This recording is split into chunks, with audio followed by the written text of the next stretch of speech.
মা, ঘুমায় রইছো?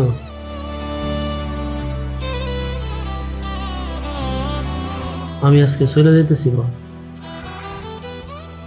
সারাটা জীবন এত কষ্ট করে তুমি আমার আগলায় রাখছো।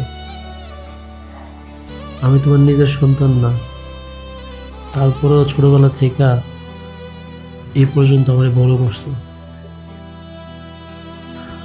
আজকে তুমি এত অসুস্থ, আমি খুব ভালো করে জানি তোমারে এরকম অসুস্থ অবস্থায় রেখে আমার যাওয়া উচিত হইতেছে না, কিন্তু কি করবো কও? তোমার প্রতি আমার যেরকম অনেক দায়িত্ব, নাফিজার প্রতিও তো আমার অনেক দায়িত্ব। এই পৃথিবীতে তুমি যেরকম আমার সবচেয়ে কাছের মানুষ, তোমার পরে নাফিজা আমার সবচেয়ে কাছের মানুষ। মেয়েটা পরিবার পরিজন সবকিছু ছাইড়া দিয়ে আমার জন্য অপেক্ষা করতেছে। তুমি কোনো চিন্তা করো না, তুমি খালি অল্প কয়েকটা দিন নিজের মতো ওষুধগুলো খায় নিও।